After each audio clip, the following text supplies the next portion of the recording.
बिस्मिल्लाहिर्रहमानिर्रहीम। अस्सलामु अलैकुम। Welcome to Mars technics. तो आज के इस ट्यूटोरियल में हम जो चीज़ आज हम कवर करेंगे वो है हमारा न्यू डॉक्यूमेंट्स। आज हम अपने अडोबी फ़ोटोशॉप के अंदर एक न्यू डॉक्यूमेंट्स बनाना सीखेंगे या हम न्यू फाइल्स किस तरह से ले सकते हैं, आज हम वो सीखेंगे। तो उससे पहले मैं आपको यहाँ पे बताता चलूँ कि अडोबी फ़ोटोशॉप में काम करने के एक काम को करने के 3-4 तरीके हैं, जिनके अंदर से एक प्रोफेशनल होता है और बाकी 2-3 अपनी तरफ से ही लोग बना लेते हैं और वो आगे ही ऐसे फैलते जाते हैं। ठीक है। हम अपने इस बेसिक और एडवांस कोर्स के अंदर हम उन 3-4 या 4-5 जितने भी तरीके हैं एक काम को करने के, वो हम सब कवर करेंगे। ठीक है। क्योंकि बाज़ औक़ात ऐसा होता है कि कोई एक काम को करने का तरीका प्रोफेशनल नहीं होता, लेकिन वो हमारा काम बचाता है और हमारी ज़रूरत को पूरा करता है। ठीक है। हमने अपनी ज़रूरत में रखते हुए उस तरीके को अपनाएंगे और हम अपना काम स्टार्ट करेंगे। ठीक है। और साथ साथ मैं आपको उस काम को करने के प्रोफेशनल तरीका भी साथ साथ बताता चलूँगा। तो आज हम स्टार्ट करते हैं न्यू डॉक्यूमेंट से। यहाँ से सबसे पहले मैं यहाँ पे जाऊँगा फाइल, उसके बाद न्यू, जिसकी शॉर्टकट है Ctrl+N। तो जैसे मैं इसके ऊपर क्लिक करूँगा तो मेरे सामने एक न्यू विंडो ओपन हो जाएगी विच इज़ कॉल्ड न्यू। ठीक है। जैसे कि आप यहाँ पर देख सकते हैं, सबसे ऊपर हमारे पास नेम है जिसके अंदर अनटाइटल 1 दिया हुआ है। उसके बाद डॉक्यूमेंट्स टाइप है। ठीक है। उसके बाद हमारे पास यहाँ पर विड्थ है, हाइट, रेजोल्यूशन, कलर मोड, उसके बाद बैकग्राउंड कंटेंट है। उसके बाद एडवांस में भी इसके कुछ ऑप्शंस हैं। ठीक है। जैसे कलर प्रोफाइल है, पिक्सल एस्पेक्ट रेशियो है। उसके बाद लेफ़्ट साइड पे हमारे पास यहाँ पर राइट साइड पे हमारे पास यहाँ पर ओके, कैंसिल, सेव प्रीसेट और डिलीट प्रीसेट के कुछ बटन हैं। ठीक है। तो सबसे पहले मैं यहाँ पर अपने डॉक्यूमेंट्स को नेम करूँगा विच इज़ कॉल्ड न्यू। और उसके बाद हम यहाँ पर देखेंगे कि हमारे पास डॉक्यूमेंट टाइप कौन कौन सी हैं। ठीक है। अगर आप अपनी मर्ज़ी के मुताबिक कोई काम करेंगे, यानी कि आप कुछ भी अपनी फ़ाइल का साइज़ अपनी मर्ज़ी के मुताबिक लेंगे जो कि आप चाहते हैं। ठीक है। जो बाय डिफ़ॉल्ट फ़ोटोशॉप के अंदर सेव नहीं है, आप अपनी मर्ज़ी के मुताबिक जो भी फ़ाइल साइज़ लेंगे वो कस्टम होगा। ठीक है। और इसके अलावा फ़ोटोशॉप के अंदर बाय डिफ़ॉल्ट कुछ प्रीसेट मौजूद हैं। ठीक है। जैसे कि फ़ोटोशॉप साइज़ हैं। ठीक है। उसके बाद हमारे पास यहाँ पर आप देख सकते हैं यूएस पेपर्स हैं, उसके अंदर हमारे पास साइज़ में देख सकते हैं आप लेटर हैं और लीगल हैं। उसके बाद हमारे पास यहाँ पर इंटरनेशनल पेपर हैं, A4, A5, B4, B3। ठीक है। ये हमारे पास इंटरनेशनल पेपर्स में आते हैं। फ़ोटोज़ में आपने काम करना है तो देखें, फ़ोटोज़ में हमारे पास यहाँ लैंडस्केप भी हैं और हमारे पास पोर्ट्रेट भी हैं। ठीक है। पोर्ट्रेट की भी सारी वैल्यूज़ दी हुई हैं और लैंडस्केप की भी सारी वैल्यूज़ दी हुई हैं। उसके बाद यहाँ पर हमारे पास नेक्स्ट ऑप्शन है वेब। ठीक है। जैसे कि मैंने आपको पहले भी बताया था, मैंने इंट्रो में ही बता दिया कि फ़ोटोशॉप सिर्फ इमेज एडिटिंग सॉफ्टवेयर नहीं है। ठीक है। ये ग्राफिक डिज़ाइनिंग सॉफ्टवेयर नहीं है, ये बहुत ज़्यादा फील्ड में फ़ोटोशॉप यूज़ होता है। ठीक है। इसके अंदर अब मैं आप यहाँ पे इसके प्रीसेट्स में भी आप खुद देख सकते हैं कि वेब के लिए अलग से उन्होंने एलिमेंट दिया हुआ है, डॉक्यूमेंट्स के लिए अलग हैं, फ़ोटोज़ के लिए अलग हैं, मोबाइल ऐप हम डिज़ाइन करते हैं तो उसके लिए देखिए कि उन्होंने प्रीसेट्स अलग से दिए हुए हैं। ठीक है। अब आपने यहाँ पर एंड्रॉयड के लिए करना है तो ये देखें उसकी डायमेंशंस ये दी हुई हैं, माइक्रोसॉफ्ट की ये दी हुई हैं। उसके बाद एप्पल वॉच ये आ रहा है। उसके बाद आईफोन 6 प्लस तक इसके अंदर ऐड की हुई हैं उन्होंने। ये देखें हर चीज़ के अलग अलग से उन्होंने यहाँ पर उनके प्रीसेट्स बनाए हुए हैं। इस तरह से फिल्म है, वीडियोज़ के लिए देखें,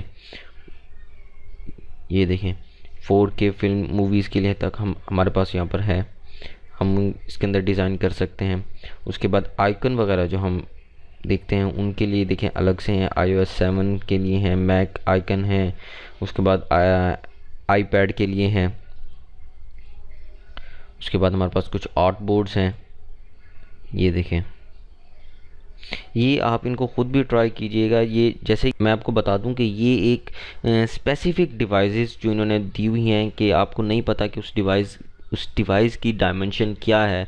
अगर आप उस डिवाइस के अंदर उस डिवाइस के लिए अगर स्पेसिफिक डिवाइस के लिए कुछ बना रहे हैं तो आपको उसकी डायमेंशन को किस तरह से करेंगे, तो उसके उन्होंने पहले से मेजरमेंट लेके उसके अंदर उन्होंने प्रीसेट सेव किए हुए हैं आउटबोर्ड्स के अंदर और यहाँ पर कस्टम के अंदर। और यहाँ पर हम अपनी मर्ज़ी के मुताबिक भी कुछ अपना कस्टम बना सकते हैं। सपोज़ मैं यहाँ पर एक बिज़नेस कार्ड के लिए अपने एक प्रीसेट बनाता हूँ कि जब भी मैं बिज़नेस कार्ड डिज़ाइन करूँ तो मुझे बार बार यहाँ पर अपना प्रीसेट ना बनाने पड़े, बार बार यहाँ पर डायमेंशन ना देनी पड़े, वेट को, हाइट को या रेजोल्यूशन मुझे सेट ना करनी पड़े। ठीक है, तो मैं यहाँ पर कस्टम को क्लिक करूँगा और उसके बाद मैं यहाँ से इसको पहले चेंज करूँगा इंचज़ के अंदर। तो बिज़नेस कार्ड की जो बाय डिफ़ॉल्ट विड्थ होती है वो होती है 3.5 और हाइट है 2.0। ठीक है, यहाँ पर हम इसकी रेजोल्यूशन करेंगे 300 और यहाँ पर हम इसका कलर मूड करेंगे जैसे कि पहले RGB है, रेड ग्रीन ब्लू। ठीक है, आपने अगर किसी भी चीज़ को, मैं यहाँ पर थोड़ा सा कॉन्सेप्ट यहाँ पर दे दूँ कलर्स के हवाले से, कलर मोड के हवाले से, किसी भी चीज़ को आपने स्क्रीन के ऊपर देखना है। ठीक है, चाहे वो आपका लैपटॉप हो, वो आपकी टीवी हो, वो आपके मोबाइल्स हों या कोई भी डिवाइस है जिसको आपने स्क्रीन के ऊपर देखना है। ठीक है, आप उसके लिए कलर मोड RGB यूज़ करते हैं। अगर कोई किसी भी चीज़ या कोई भी आपका ऐसा आर्ट वर्क जिसको आपने प्रिंट करवाना है तो आप उसके लिए कलर मोड CMYK रखेंगे। ठीक है, तो मैं यहाँ पर अपना CMYK को सिलेक्ट कर लेता हूँ क्योंकि मुझे अपना जो बिज़नेस कार्ड है उसको सिर्फ स्क्रीन पर नहीं देखना, मुझे उसका प्रिंट आउट भी लेना है। ठीक है, तो मैं इसका यहाँ पर बैकग्राउंड जो है वो आप अपनी मर्ज़ी के मुताबिक रख सकते हैं। आप यहाँ पर बैकग्राउंड कलर भी रख सकते हैं, वाइट है बैकग्राउंड कलर है। अब यहाँ पे बैकग्राउंड कलर के लिए मैं आपको यहाँ पर एक छोटी सी चीज़ और बता देता हूँ। ये हमारे पास यहाँ पर लेफ़्ट साइड पे हमारे टूल पैलेट्स में यहाँ पर कुछ कलर्स दिए हुए हैं। ये दो आपको कलर नज़र आ रहे होंगे। ठीक है, ये जो ऊपर है ये हमारा फोरग्राउंड कलर है और ये जो है हमारा ये बैकग्राउंड कलर है।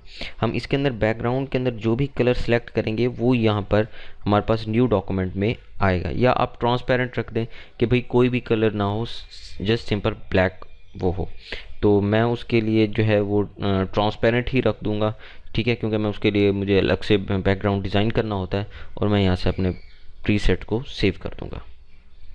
ठीक है, अब मैं यहाँ पर इसको नेम दूंगा बिजनेस कार्ड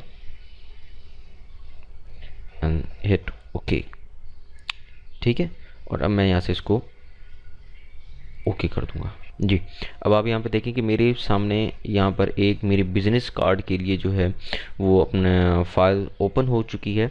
और फाइल यहाँ पर आप जितनी भी फाइल्स ओपन करेंगे हमारे इंटरफेस के अंदर, यहाँ पर एक टैब की सूरत में वो फाइल्स ओपन होती जाएंगी। अब सपोज़ मेरे पास यहाँ पर एक फ़ाइल है तो यहाँ पर मैंने उसका नाम दिया था न्यू। ठीक है, उसके साथ उसकी डायमेंशन जो उसका हमारे पास व्यू आ रहा है वो 66.7% आ रहा है। ठीक है, अब मैं यहाँ से अगर इसको Ctrl+1 कर दूँ तो मुझे मेरे पास इसका 100% है।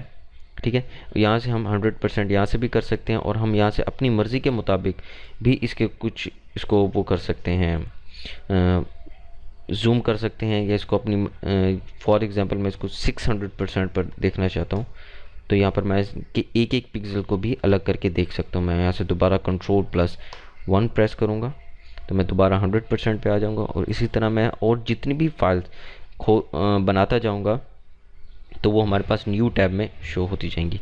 मैं इसको न्यू 2 कर देता हूँ, इसी तरह से Ctrl+N एंड न्यू 3। ये देखिए, ये हमारे पास अलग अलग फाइल्स यहाँ पर ओपन होती जाएंगी। इसी तरह से आप अपनी फाइल्स को यहाँ से इनकी जगह जो है वो चेंज भी कर सकते हैं। मैं जस्ट सिंपल आपने इसको यहाँ पर इसके टैब को क्लिक करना है और इसे यहाँ से ड्रैग करना है। अब जैसे इसको ड्रैग करेंगे ये उस टैब से अलग होकर फ़ोटोशॉप के अंदर एक न्यू फाइल में शो हो जाएगी। ठीक है, ये था हमारा एक न्यू फाइल को बनाने का तरीका। तो I hope you learn something from this tutorial. तो मिलते हैं नेक्स्ट ट्यूटोरियल में, तब तक के लिए अल्लाह हाफिज़।